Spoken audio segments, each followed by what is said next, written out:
Hi, what's up, everyone? I hope you're doing very well. Welcome to this week's podcast. I realized last week that I actually don't need my earphones if I'm not going to have a guest on the show. So I'm very happy to have my ears free again a bit this time around. So before we start, for anybody that's joining or watching for the first time, every single Tuesday at 12 p.m., myself and I do a podcast focused on interpersonal dynamics in relationships. So we focus basically on navigating relationships successfully post recovery or treatment program. We look at a bunch of different topics. From boundary setting to codependency, communication styles. So we've touched on quite a lot of topics. This week, we're going to look a little bit more at how addiction can affect children in the household, and what type of patterns that can instill in them. But before we jump into my podcast, I'm just going to do a quick introduction as well, so that those who are watching can understand what the MyRehab Cafe initiative itself is all about. Because it's not just me; there are also a bunch of other psychologists and professionals that talk on the channel on a weekly basis. So I'm just going to read a quick introduction. The introduction was luckily made a bit shorter so that it's not that long. So the MyRehab Cafe private and unsearchable Facebook group is the aftercare branch of the MyRehab Group of Dual Diagnosis Addiction Centers, or ARC as it was formerly known as.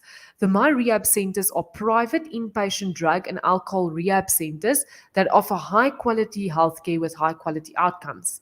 The MyRehab Cafe Facebook group has exclusive access to loads of content. If you aren't a member of the MyRehab Cafe, you are likely watching this on a public channel. This means that you will have about 10 to 20 minutes with us, or access to this live broadcast before we switch over to the exclusive private and unsearchable MyRehab Cafe Facebook group. Remember to sign up and join the MyRehab Cafe, guys, as this is where the interesting part of the live video happens. If you want to find out how to join the MyRehab Cafe, please check out the MyRehab Cafe website, which is www.myrehab.com. So that's www.myrehab.com. If you want to participate in this specific workshop, please join in via video or audio via the link in the comments section, or leave a comment and I should be able to bring it onto the screen, and my guests and I can see what we can do about answering any questions that you may have. If you are a MyRehab Cafe member and you want a higher degree of anonymity or confidentiality, then please wait for us to end the broadcast on the public channel before hopping on or posting. I'll make an announcement when we're switching over. Then I just quickly realized that I forgot to close my WhatsApp on the desktop. So I'm just going to quickly close that application and then I will be right back. So just give me a second.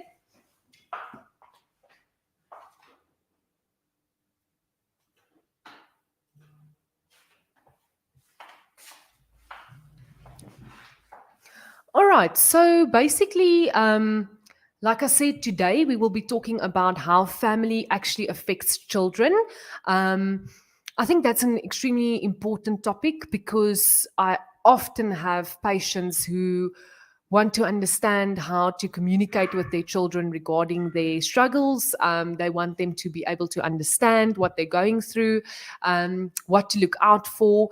So I thought that it might be best, it might not be applicable to everybody, but this is this is a podcast that may be applicable to you if you either grew up in a household where addiction was present, or if your own children or siblings also is currently growing up in a household where addiction is present.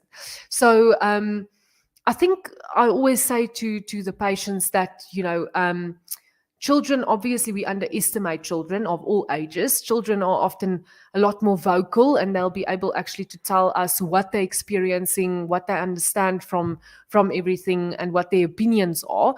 It's just that we often don't really give them the opportunity to speak, or we're often afraid to engage in more adult-like conversations with children. So in that case, which I completely understand, it is a sensitive topic to address, especially if your children are quite small.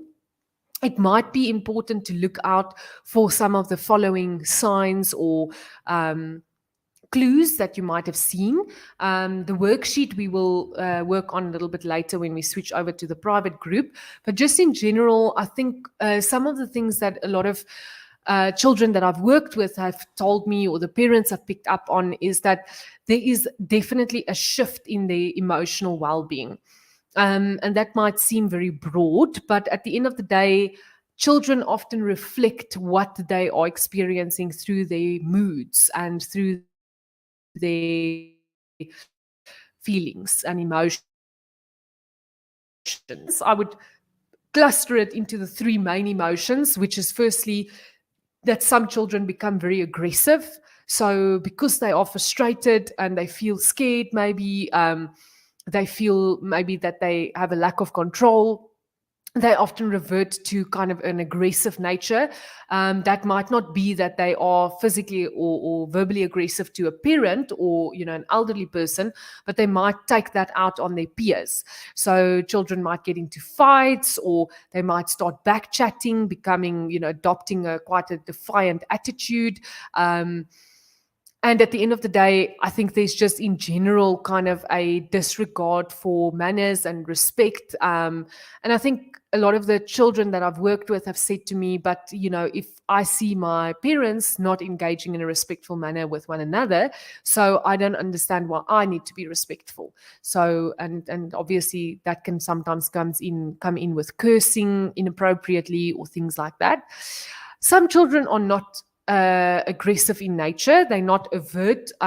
So they kind of tend to push everything inwards. So they tend to be more the anxiety children, where they might start to present with some anxious symptoms, feelings of restlessness. They worried, they're concerned.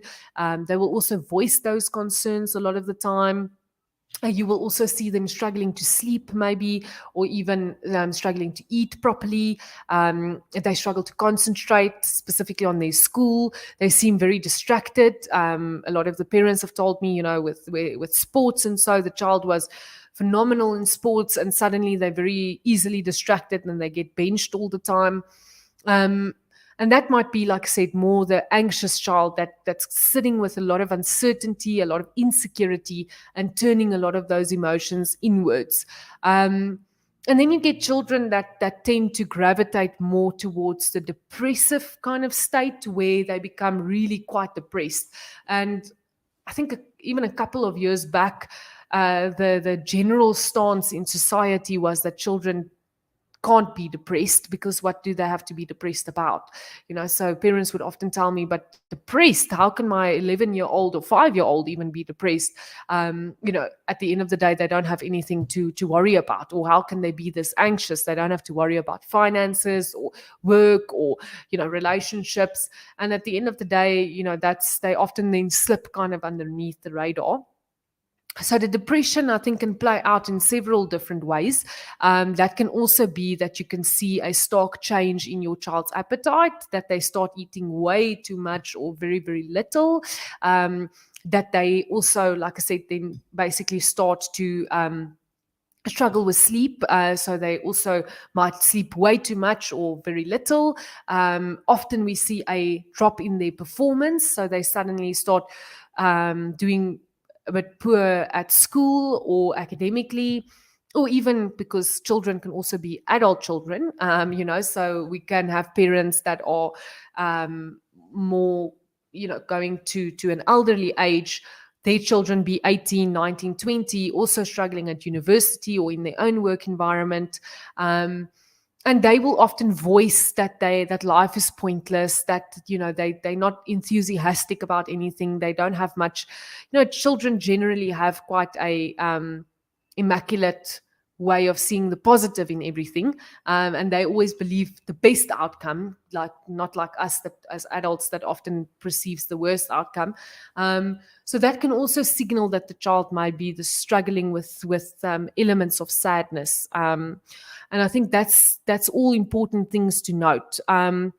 So bullying behavior, like I said, any self-harm behavior, any stark changes in their routine, suddenly they're isolating, not wanting to go to friends, they don't want to have friends over.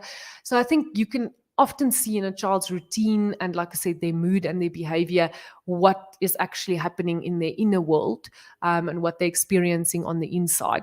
So those are some of the things.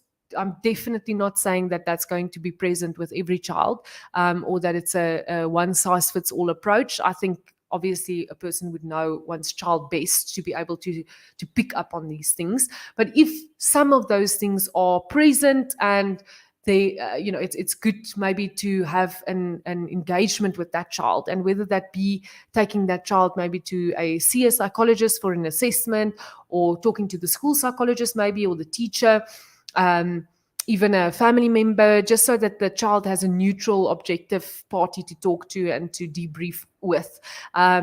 Maybe they will identify that there is another trigger or another situation, but sometimes, they will very deliberately tell you that their parents or their parents' addiction problem is affecting them emotionally. I think the fact is, or the reason is that there's often a lot of, like I said, uncertainty, insecurity. There's sometimes a lack of routine, a lack of consistency, and those are all things that can make children feel a little bit insecure. And then, like I said, they either act out or they act inwards or they turn inwards. So unfortunately, and it always goes so quickly, but our time on the public channel is finished now. So I'm going to switch over to the private channel. If you want to join the private channel, please just send us a message or pop us a WhatsApp. Go onto the website, as we said, www.myrehab.com. For those who are switching over with me on the private channel, I'll see you on the other side. Then we'll talk a little bit more. But thank you for anybody that was watching. All right, see you guys next week.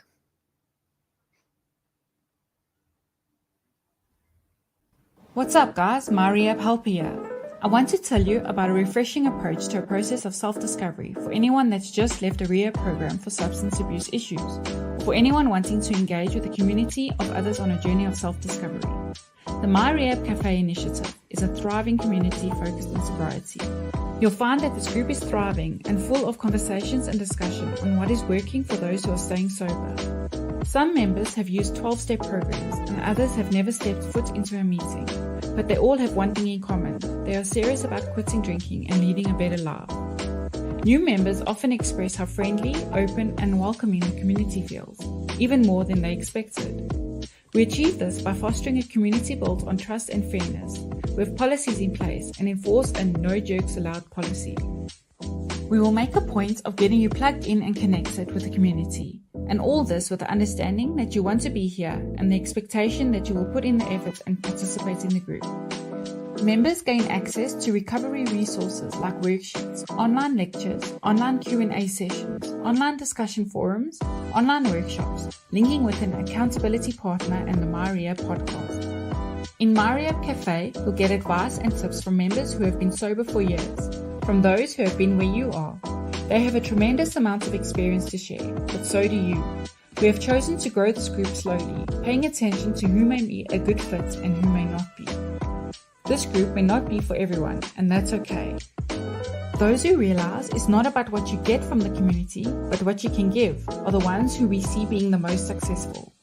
Those who ask questions, share with others, attend webinars, and get out of their comfort zones are the ones who benefit the most from this private online community. Thanks for listening, guys. MyRehab Helper, over and out.